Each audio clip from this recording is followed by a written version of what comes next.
you're like a tradesman. If you don't have the right drill, if you don't have the right tools there, I can tell you do this job, you know how to do it, but if you don't have the tools, It's not going to happen. you're not getting that job. Forget that thing that you know this, you know that, every day is a school. Yes, every day is a learning day. We could always learn something every day.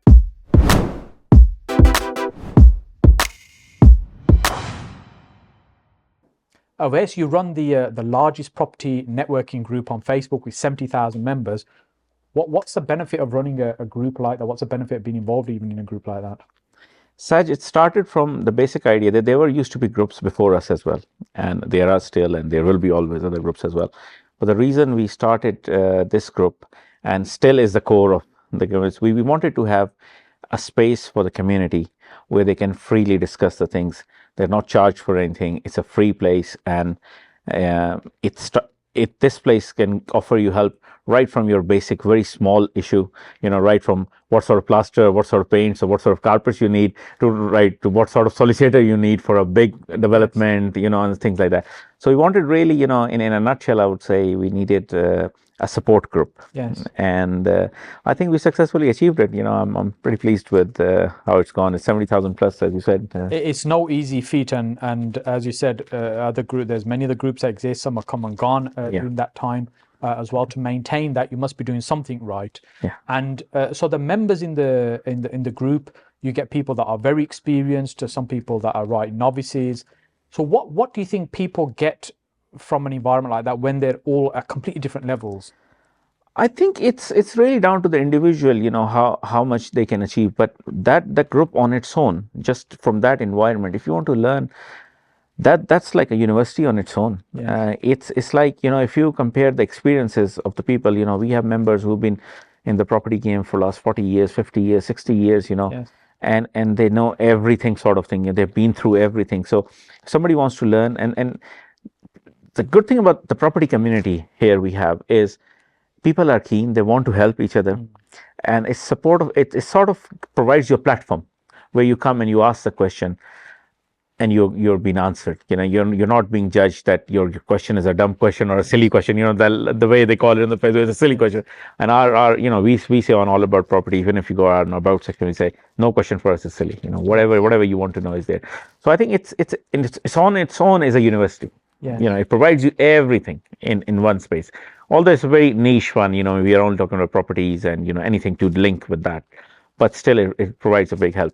But then on the sideline as well, if in case if you're not in this journey, or property is not for everyone as well, if it's something you're not, but you're just interested and you want to know something, even for the silent readers, we provide quite a good space to read. Yes. You can read all the day long and you won't be bored out of it. That's an interesting point you make, because when we talk about learning from online space and be it Facebook or YouTube, there's many people that will just watch, listen, observe, read, but not participate in anything or ever ask any question. And that's perfectly fine if that's the way they want to learn. Indeed. I think the interesting thing I found about property when I first got involved in property, that, as you said, people generally are very helpful, which is quite unusual. And my only previous experience had been in IT, and I was involved there. And I can only share my personal experience. We weren't very helpful in that sense to each other, because it was, I've got to get paid for what I've learned and what I've spent years trying to understand. And people weren't so free with the information. With the Facebook and various social networking groups now, it's easier to get information.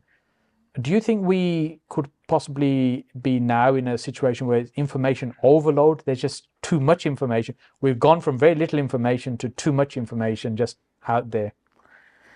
In a way, you're right, though. I would agree with you. Yes, we have information overflow, but again, you have to see from what sort of information you need, and what the person who is desiring the information or who's seeking the information, what he is after as well. Yes, there is an overflow, but then you have to see that a property, if you think about it from a developer's approach or from a landlord approach, it looks, it's very social thing, and you're helping the tenant, but from that business on its own, for one landlord or for one developer, it's very isolated, because you're running your own project and you're not selling to any customers or anything like that. You're providing a space for the people to live. They're coming in, they're living and going, but you're not really interacting with anything else in it. So platforms like All About Property, our platform, we provide that space, but then because that isolation breaks, that everybody's talking to each other, so that's, yes, that creates an overflow of information, and then everybody's experiences are different. For example, you're dealing with tenants. People sometimes will have 5 years tenants living there, and they're very good tenants, and they might not have no problems there, whereas someone else might have a tenant just moved in and they have stopped paying on the first month. Yeah. Yes. So one person, when the person who is in a trouble position, and he comes and says, I have this problem, he's not paying, and he's going to say, well, that's not right. The tenants are always very good. They're always paying. So there is an overflow of information. There's a conflict as well. But I think platforms like All About Property, and the good thing about, especially being on social media, is you have got so many varied opinions coming in, that after reading a comment, for, let's say, if you put something on our group, you come back in about half an hour thing, you will see like 30 comments or 70 comments or 100 comments sometimes, and that will give you a good view of what you need. So it's overflow, but it can be easily, I think, triggered to your specific needs. Yeah. And that's great. You get different opinions as well, and there'll always be different opinions. Of course. I mean, I remember myself, if I'm talking about from 20 years from now, if you need something, then you go and burn your own fingers and learn it. Now you have that option there. Those who have burned their fingers, you go and you ask them, and you sort of making your way. Really, however it feels like, but you're getting, you're making your way on their experiences, which is brilliant. Yeah, in this day and age, we shouldn't really be learning from our own mistakes. Indeed. We should be benefiting from the mistakes others maybe Indeed. before us. The group's now been running for about 12 years or so, or something like that. Yeah. And I'm guessing you've seen a lot of change that's happened in the property sector as well, and investing strategies and methodologies. What would you say have been some of the biggest changes that you've seen over time? I think there's been different changes over the years, and every time it brought different things. But I think one of the big change in the property industry was when the letting agencies fees charge ban came. I think that was a time when people did not realize. So that was a bit of a knee jerk for them. I think the second one, which is not yet seen but is coming, is Section 21 going. Yes. Section 21 is a big thing. A lot of people don't understand. I'm personally, I don't need to use it. I'm happy. Everything's working out. So tenants are paying the rent. So this is for somebody that's unaware what we're talking about. It's a non-fault eviction when a landlord asks a tenant to leave without giving a reason. Exactly. And by the looks of it, as a landlord, you don't need non-fault. It's your business. So, and if you're thinking in a business terms or in a business view, your tenants are actually your customers. So you don't want the customers to be leaving. No. But situations do occur where you want to excise that right, and you want to get the property back to give it out to the next customer or the next tenant. Whereas Section 21 going might create a lot of issue. But we'll see how it goes. They're saying they're going to improve another section, which is again deals with eviction, which used to be called Section 8. I think they're going to come up with a new name, and they're going to put a lot of new terms in it as well. So we will see how it goes. I think the system really does need an overhaul. It's a very poor system. It's heavily weighed in the favor of tenants, and I think there should be some balance, and it's a fair situation. Like if you, for example, if you have a tenant living at a property that doesn't pay rent for months, it's very difficult to remove that tenant from the property. If you turned up at Tesco's, filled up a trolley full of shopping, and then just walked out and said, "See you later, I'm not paying," they'll be arrested in 5 minutes. Of course. But it doesn't apply in property. Non-payment can go on for a long time. And I think Section 21 has its place because sometimes it can be the route to use, because Section 8 is not as effective. As you said, landlords don't want to throw out good tenants. Why would they? They don't want to ask them to leave. The only time they'll ask a tenant to leave is if they need the property for themselves, they're selling the property, there tend to be genuine reasons, or it's an easier way to try and get a property back than the other route. It's not working. And if there was a fairer system, we wouldn't have these properties in the first place. So they're saying they're gonna. I was talking to the other day with Ben from NRLA, and National Residential Landlord Association. Yes. So they are, they are bringing the new Section 8, which will have amendments and changes and things like that, which should help the cost. But still, it will be a fault eviction, which literally means that if there's a problem, if somebody is paying you late rents, or if there's other antisocial behaviors, we don't know what sort of extent antisocial behavior they're going to put it in, or how much you're getting the complaints from the neighbors, and there could be so many other things, How do you demonstrate that even? If Yeah. you, for example, have a tenant that's playing very loud music at 1 o'clock in the morning, annoying the neighbors and everybody, how do you prove that when you turn up in a court? It's exceptionally difficult, and the onus will become on the landlord to demonstrate these things, which makes it hard and unfair. See, we being on the group, I've seen many things which normally, I've not experienced personally, but when the people come and they're putting their posts and their problems, so you learn all the time. Yes. Example is Section 8, somebody not paying the rents, you go into the court. Last day they come up and they pay you a little bit, Yes. and Just to get it under the threshold. just get under the threshold. And that literally means that you wasted your 2 or 3 months going through the court procedure, your fees, plus all that. So you're out of it. Tenants are playing a game. They're taking advantage of the situation. Indeed. And obviously the judge will dismiss the case. And that's the end of the story. But you are still with the same tenant. Yes. And what happens is, you go back next month, the same story starts again. So how many times are you going to go to court? How many times are you going to play before with the Section 21, okay, I'm stuck with a bad apple, I'm going to do the Section 21. Yes. And I'm going to restart. Get the property back. Yeah. So, there's a lot of avenues which will be a trouble, which will affect, I think, overall the property industry. How do you think property investing strategies have evolved over the last 12 years?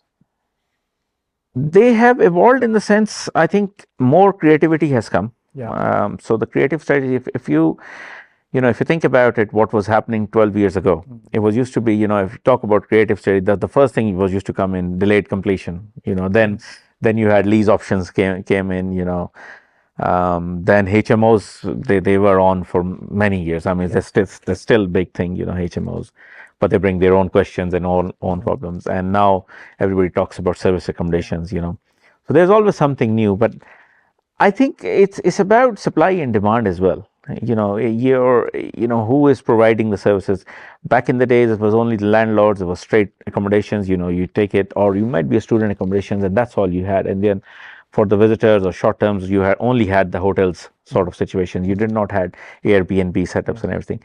So as the population has grown, everything has changed. I think the creativity comes. But as a business, I think the money is directly linked to how much hassle you want to take it. So it's something with the creative strategies. I know every day is a new thing, and if you go on social media or on websites and everything, you hear a new thing. But at the end of the day, I think the correlation is very direct.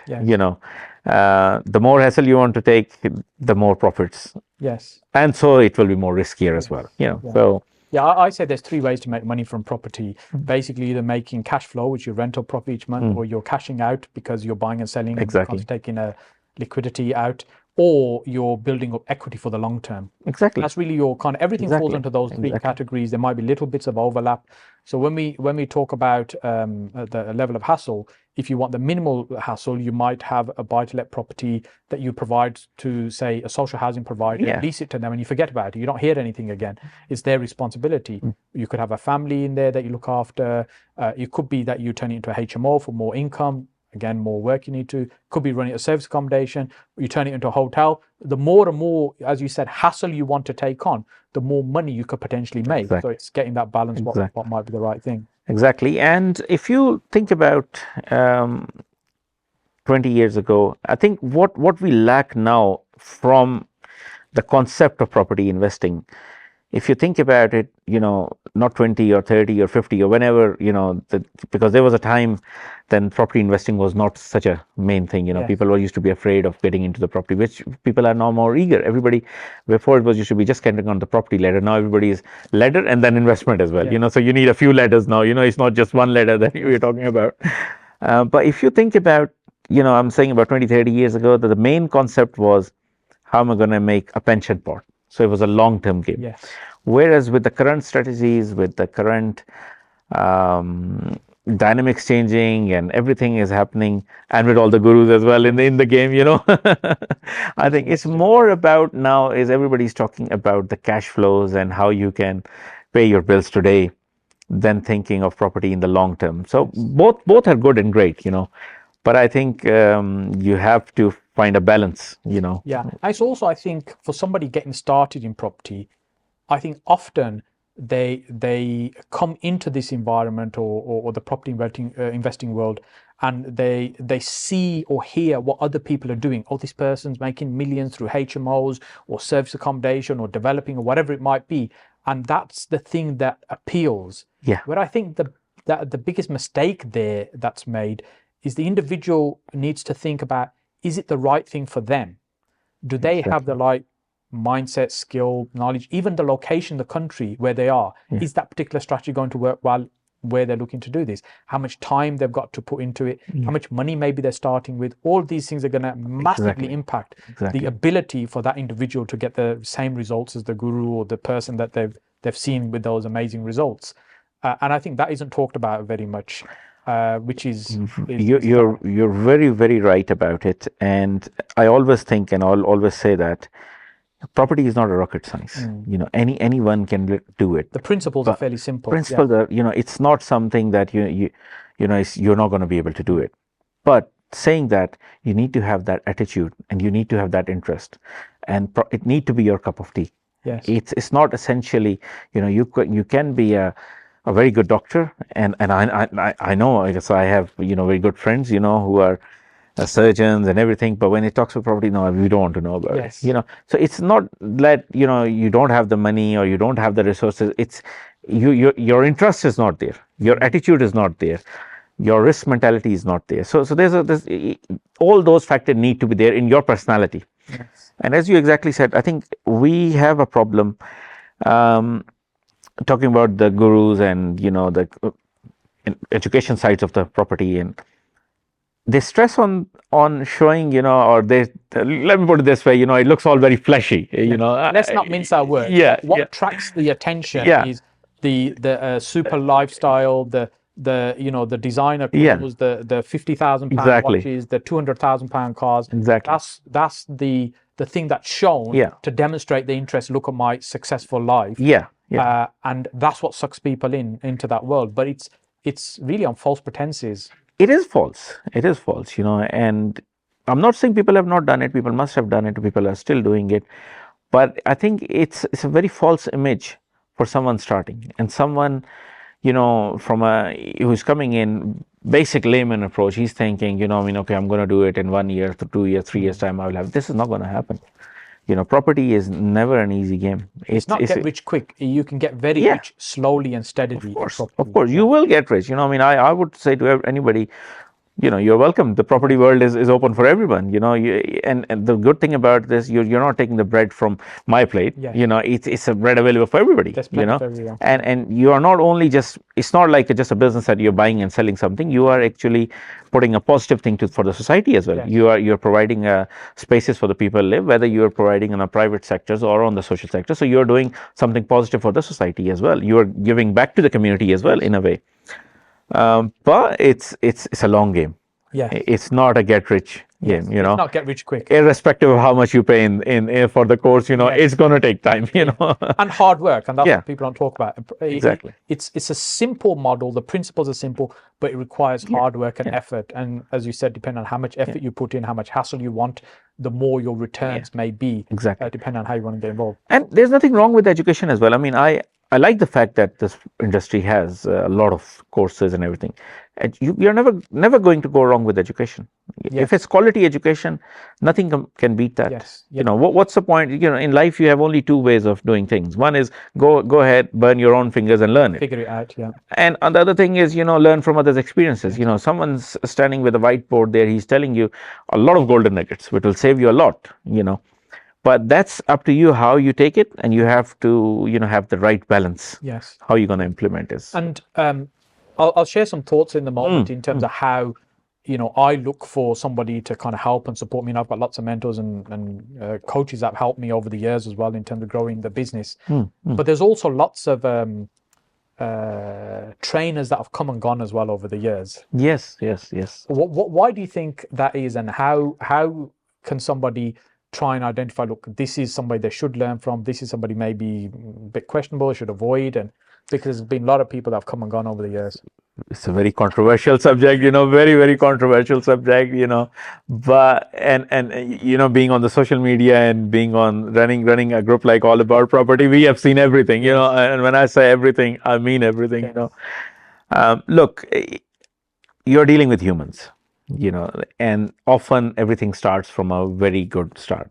I don't think so most of the times when even the gurus are starting, and when things are starting, or the courts or mentors are starting, you expect what's going to happen. Yes. Even if you're not going a course, and even if looking for outlook, so you can't. But what I've seen is, from my experience, you have to judge from sort of their sales pitches. You have to see the sort of attitude you're getting. If it's the way they said, everything that glitters is not gold. If you see it's too much flashing, and it's too much push, and you feel like the guy is more of a car salesman than a property property guy, then that's a red light. Another thing which has got no significance, but over the years I have seen again and again, is a mentor is very good when, as far as he stays in his room or in his space teaching. Yes. But where the problems do start, and it has no correlation with it, but somehow you will see, if you think about 10 different names, I'm not going to go into the names. I can tell you all the names, but I can tell you a lot more. But we can't get all the names. We can't. Let's keep it for another day. But if you think about it, the problems start where they start doing the joint ventures with the students. And that's, there is no direct relationship to why it happens, but that's where the real money gets involved in the story. And things do go wrong. And biggest problem is, as you know yourself, you develop and you do very good jobs, and I've seen it. So the expectation from a student, from a mentor, is like he's God. He will do everything right. Things don't work that way. I'm running 2 projects at the moment. I thought of something else. We weren't going to get our electrics and everything. The electrician was in there today, and he said the house has no earth. So everything is now delayed. I have to wait for National Grid, because we can't. The sort of situation it is in, I can't get earth poles and everything done. So I have to wait for National Grid, and they're going to come and they're going to install their own. It's a specific thing called PME systems. They have to install their PME. And National Grid is very busy at the moment. So there's delays, adding costs.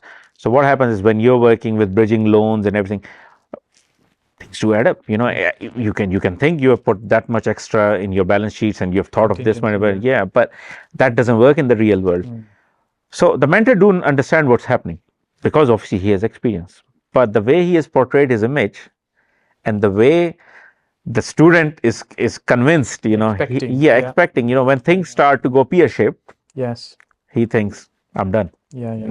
That's one thing of it. And the other thing is, it's harsh, but it's fact. People are dishonest. And it's a human. It's a business where you can make a lot of money, but unfortunately attracts sharks as well. Of course, within this space. Of course. And not all sharks are obvious to spot. And I think they are. We won't go into the names, but some people in this industry that probably started with good intentions, and then it went off track. And there's some people that probably just right from the offset had no intentions of doing things in a clean and honest way. Of course. And it's down to us as individuals to make the decisions of who we're comfortable working with. And as I said, over the years, I've had lots of mentors, and what I try and look for is, when I try and learn a skill, who's the person that's done that to the best of the ability that I could maybe learn that from. And that doesn't mean that we'll mimic everything that person has done, and I want to be that. Like, there's only one Tony Robbins in the world. Everybody can't be Tony Robbins. Exactly. But you can take certain things from the person and say, I like the way they do this, they deliver that, they say this, or how they do things. I can take on board some of that things. And there might be certain things that you think, actually, I'm not comfortable with that. And that's fine. You don't do that. And so I like to try and take the best from lots of different people to try and make our own version of things. And no one's going to be the one guide for you throughout. Exactly. And, there's many guides you'll meet along the way, as it were. That's how I tend to look at it. Indeed. Also, if you think about the risk aptitude of everyone, it's very different. So we talked about Tony Robbins, Tony might be able to, whenever he started, he might I have pinged him a message to come on the podcast, by the way. I haven't heard back. You will I have a long wait. yeah, you'll be all right. But if you think about it, he might have taken a lot of risks in Yes. start, which someone starting might not be very comfortable, Yes. Yeah. And normally, if you think of most of the people, and I've seen it again and again and again, normally the first project when people do, Mm. they take a lot of risks. Yes. Yeah. First project is always something in the memories, Stretch. Yeah. it's a stretch and people do, but next time you are more careful Mm. and more careful. So actually you're slowly, you think you're growing, but no, you're not growing. You're actually slowly. And the more you become- do, the more careful you You become are, because yes. you stand to lose more. Yes. Yeah. So you have to look for your risk profile.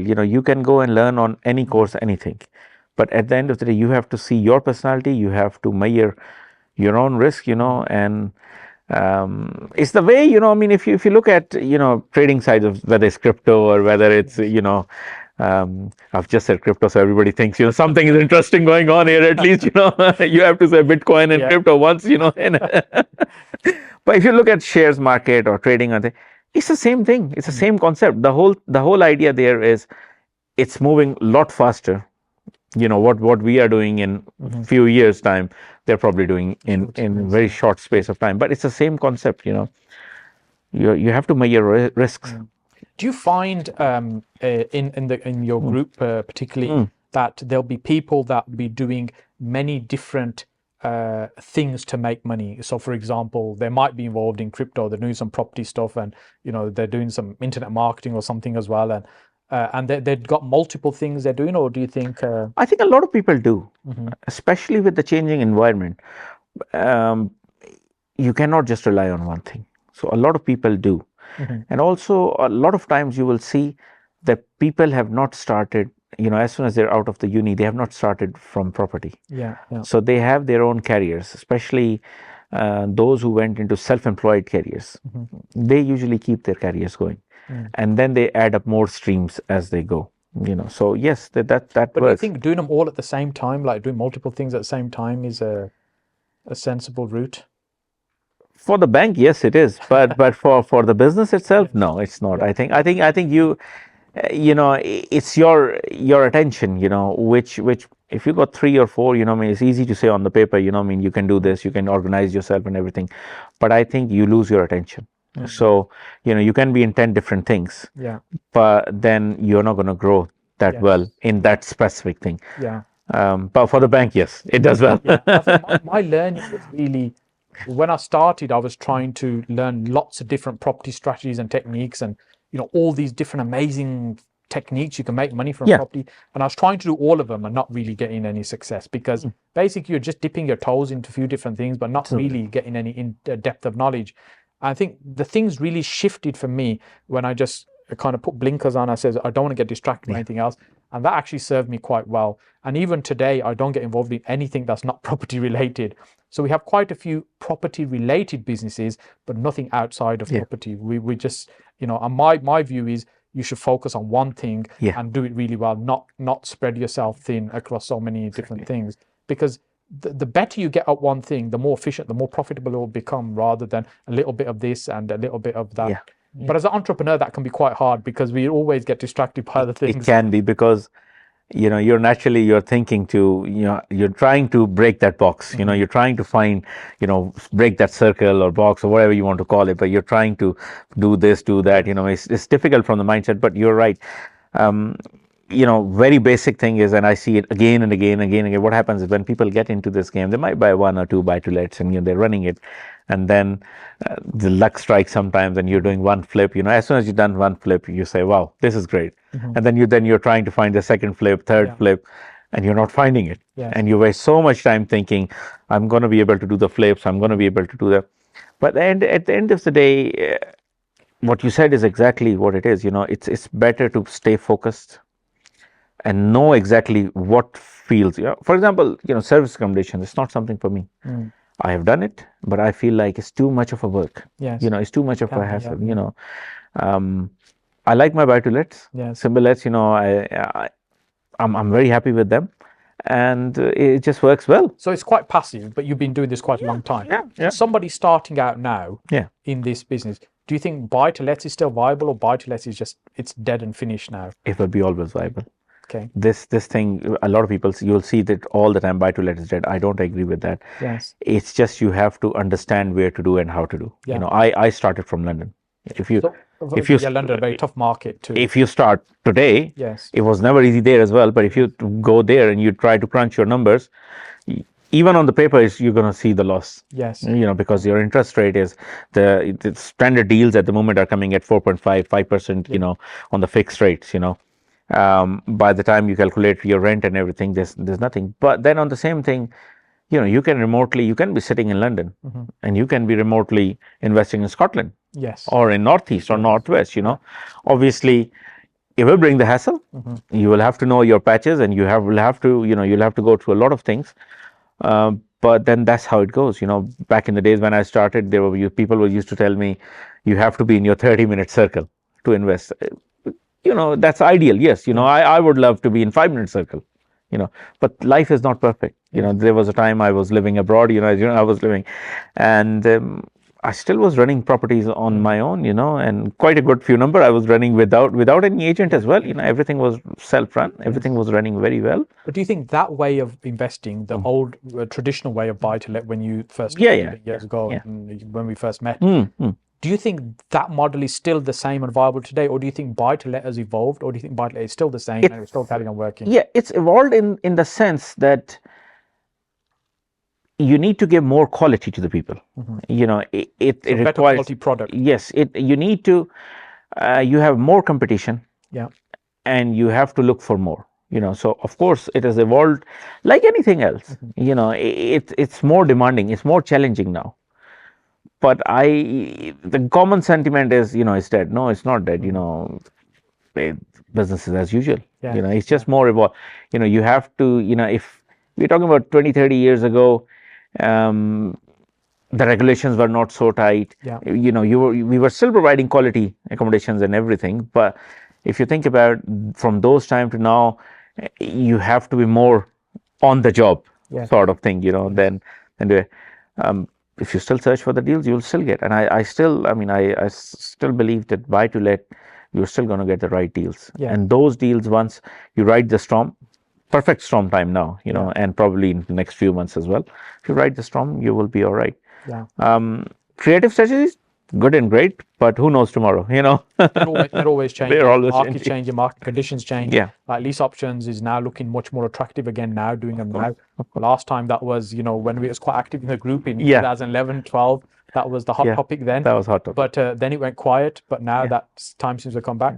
I think, personally, I think buy to let is a strategy for long-term capital growth. Of course. If and I see the mistake sometimes people make is they get into buy to let investing, seeing this is the way that they're going to get out the day job, or they're going to do BRR and that's going to get them out the day job. Well, actually, when you look at that, then I say that doesn't make sense to me, because you're not going to really be able to generate significant amounts of income from a handful of properties that are regular family buy-to-lets to probably replace a salary or a healthy salary. But in the long term, you'll do well. So if you want to make a good cash flow today, you've got to think about how can we create more income from the property. And for us, that's been HMO, service accommodation. That's been the core thing. And then at the same time, what we like to do is balance that with selling property as well, buying, developing, selling. So it gives a nice kind of healthy balance to it too. But I guess everybody's journey is different, and just being clear what people want before they start will mean they're much more likely to succeed. Of course. I think the difference is you have to measure what you want. You want active or you want passive. You know, buy to let is a passive income. You know, it's not going to happen that you're going to buy one day and tomorrow the tenant is going to pay you 10 times more the rent. You know, might be £100 here or there, fair enough. You know, but that's what the rent is going to be. However, your expenses will increase, and for, you know, it's one thing that whatever your balance sheet, your spreadsheets, whatever they are saying, but the expenses always go up. Yes. So bear in mind, that this is not something going to bring unless you're going to go and buy 100 properties. Yeah. Then that's fine. But that's not a starter won't be able to do it. Most people not in a position to do So that. obviously, if you are looking for cash flows and if you're looking to replace your day-to-day earning, then you have to go for creative strategy, whether it's a HMO, which is again a costly option. Yes. Can be, so the only option you're left with really in current market is service accommodation. Yes. But then that's a hands-on job as well. It's not for you're thinking that you're just gonna spend something and it will happen. It's hands-on. All the strategies require effort, some degree of effort, skill, knowledge. Of course. For them to work well. Yeah. Too many people just dip their toes in something, try it and say, "Oh no, it's too hot to the water. Yes. I don't like this one. Let's try a different one." Yeah. But rather than thinking, "Okay, how can I make this one work for me?" So within the group, 70,000 members, there's a lot of conversation, a lot of opinions as well. What's your thoughts on where we're going market-wise, what will happen in the market, and what do you see as the general consensus within the group as well?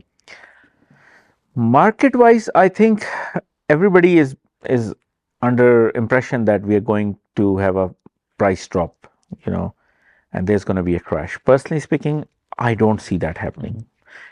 Correction here and there, it will happen, but maybe only in the patches where not in the right sort of neighborhoods. That sort of your desirable affluent ones. There'll be less. Exactly. I think whatever words we get in the group. When you don't use the right word, you get called out. But whether you want to call them posh, you want to call them desirable, you want to call them rich, whatever. Yes. But I think they were doing well, and I think they are still going to do well. And the simple concept behind that is your demand and supply. The demand is like there, and the demand is real. Yeah. Plus, as the times have changed, a lot of people are not relying on mortgages that much as they were used to do it. You have a lot of overseas influx of investors. Whether you want to name it Hong Kong. Yeah. Or our friend Russia, who's created all this mess for us now. What we're going through, energy crisis and everything, whether that's there or whether that's from Pakistan, India, or some country. The money is there. Still a lot of overseas money that comes. There's a lot of money, and they are not relying on your mortgage, so they are not much affected by the interest rates. No. So that's there. Plus your local demand is like, look at the rental market. There's a lot of demand. So I think, personally speaking, I don't see a crash. I don't see a massive price drop. Maybe a bit of dip here and there. Yes. But a very, very quick recovery. Yeah. And so is the budget today as well. If you look at the language and everything, I think they're predicting the same thing as well. Yeah, a slowdown rather than a crash. Sorry. Yeah. I agree with you. I think the market is likely to slow down as opposed to crash, but the slowdown in itself will present opportunities. So now's the time to be getting out there, looking at deals, making deals happen, and it's not going to be a big window of opportunity. It will recover quite quickly. I think it's not going to be years of. I think now is the time. More than opportunities, go and learn. Yes. Make it sure you're ready when the opportunity comes, because then, if you are not learning now, we were talking about the courses and everything, but this is the time. Get yourself, it's like you're like a tradesman. If you don't have the right drill, if you don't have the right tools there, I can tell you do this job, how to do it, but if you don't have the tools, it's not going to happen. You're not getting that job. Yes. So as the case here as well, if you don't know what you're going to do, if example is, if you've got 10,000 sitting in your bank account, I'm just picking up a number from here, right? Or 20,000 or 50,000, and you're thinking you're going to get into maybe you're going to put that as a deposit down for that, but you don't know your prices, you don't know the area you're going for, or you don't know what mortgage you can get, and you haven't done your research, or you haven't got your agreement in principles done.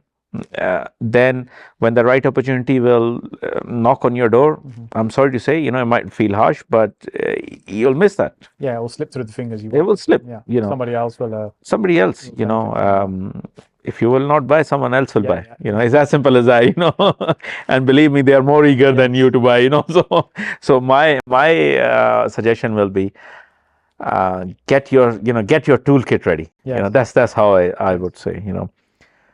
And also, forget that thing that this, that, every day is a school. Yes. Every day is a learning day. We could always learn something every day. Yeah, I think myself that I have probably 500 years more experience than everybody else, because I'm Running the reading the group of group, that. and So yeah. I'm reading all those problems that probably I've never seen them, and I will never see them probably. I Yes. hope so. Fingers crossed. But still, every day is a school. Yeah. And that's one of the You reasons. learn something new every morning. Yes, and that's one of the reasons I wanted to bring you on the podcast, because you tap into this enormous amount of course. knowledge and activity that's happening on a literally daily basis, scenarios people are in, how they're resolving them, and opportunities people are seeing, how they appraise them, how they benefit from them. Of course. So, what sort of things are you doing in your own property business portfolio at the moment? What sort of things are you doing and looking to do over the next few years? I mean, for myself, we've always done buy to lets, buy, recycle, Yes. whatever the names now, BRR, how many ever you want to Whatever the put. trendy phrase Yeah, is. yeah, you can put, but I mean, as simple as that, you try to buy, you try to fix them up. The main idea is adding up as far as you can add up the value in it, not just simply doing a refurb, but however you can add the value in it, whether it's a loft conversion, whether it's an extension, whether lift the value. And that's the main thing. Because if you're just going to refurbish a normal house, you're still with the normal market. You're not gonna see. That's one thing. Then I'm into short leases in London as well, so Yeah. that's something not I much, think it's a nice little niche, something like that. it's a nice little, but it needs a bit of expertise towards the legal side. You have to know what you're doing. But the short lease is something what I do. Then also we are into conversions, into converting into flats, and so bits and pieces of everything. Yes. So And in terms of going forward, you think you'll continue doing the same, or do you think that will evolve? as far as the deals are coming, we're going to try to take it. Very good. That's the idea is. And then before we wrap up, what's one piece of advice you would give to somebody who's starting out right now? My one piece of advice, it will be, it's a hard graft. Don't come in this game thinking that tomorrow you will be rich. If you're coming in this game, irrespective of whatever people you have told you, the game is open for you. You are welcome. Join up. It's enough money, enough bread for everybody in this game.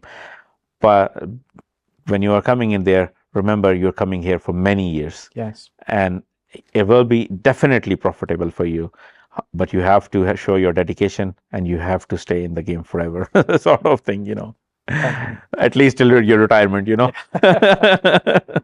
And Owais, finally, what's the best way for people to connect with you, and how do people find the group? We are on the Facebook. The group is called All About Property. If you search All About Property, you will get there, and you'll find me there as well. And you're more than welcome. If you need any advice, anybody wants to connect to me, more than welcome. Just PM me, and I'll try my best to help you out, whatever I can do. Now, you've always been a fountain of knowledge, and always there for when anyone needs help. Thank you. So, thank you so much for coming out. Thank you for inviting. Thank you. Thank you.